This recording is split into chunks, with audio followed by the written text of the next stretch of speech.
Hey James, what's up? The stormy weather has passed, so hopefully we'll be able to check out the camels today. You are so beautiful. Yes, Check it out. See how they go down?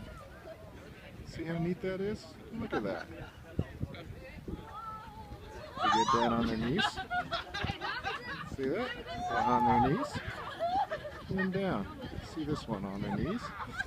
And down. That's so cool. And this one, see if the little one will do it. This is a baby one. They do on the knees. And flush down. You had to get in the shot down on the knees. Yep. And you know. Look at how handsome they are. Look at that.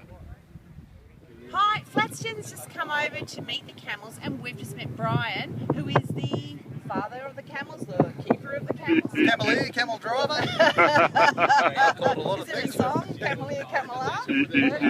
And we just wanted to ask you a few questions just about camels. Absolutely, straight away. Well, are they as scary as people seem to think? That they bite a lot and they're...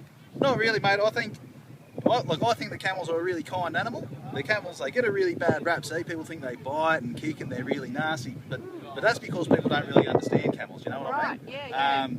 If look, with a camel, if he's sitting on the ground, you crowd around his head and really stir him up, then he can't say please go away.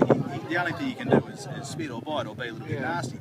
But once you understand what the camels like and don't like, they're really caring, really kind animals, and they're a real pleasure to work with. Kind of like being in a footy scrimmage down there and stuff like that, right?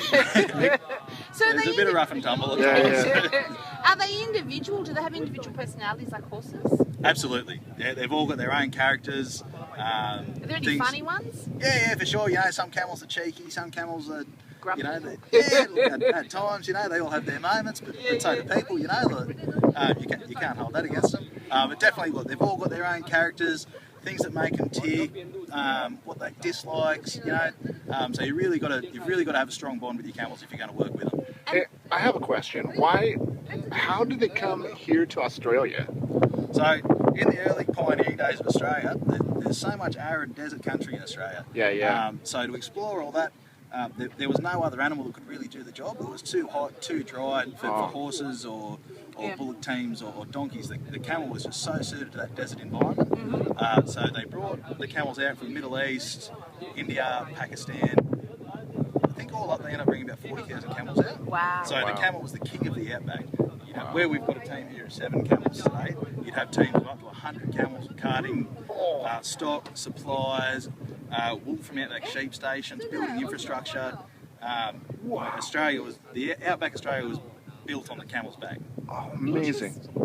And not a lot of people know that, do No, they? they don't. No. So with these camels, Australia's got the largest population of wild camels in the world. So all those camels that they brought out originally, when they were replaced by motorised transport and rail took over, so there was no work for the camels anymore. So the government was going to go around and shoot all the camels. Oh, wow. Because they had no work anymore. The camel handlers had such a strong bond with their camels, they didn't want to see that happen, so they turned all the camels free. So that's where Australia's wild population of camels came from. And since then they've bred up and bred up and bred up, until now we've got hundreds of thousands of wild camels out in the desert. That's amazing. And I heard a rumour from someone that you sell them back sometime to the sheiks in Saudi Arabia because we have such strong camels, such pure line.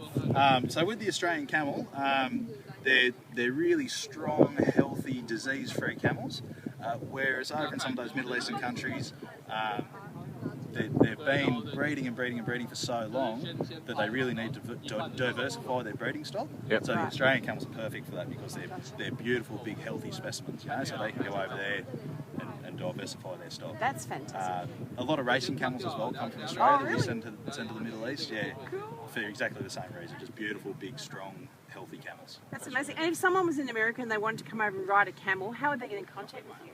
Oakfield Ranch, we've got a website, oakfieldranch.com.au. Spell it. I don't have to spell it. That's us right there. Yeah. and you just come down to see us down here at Ruby Beach.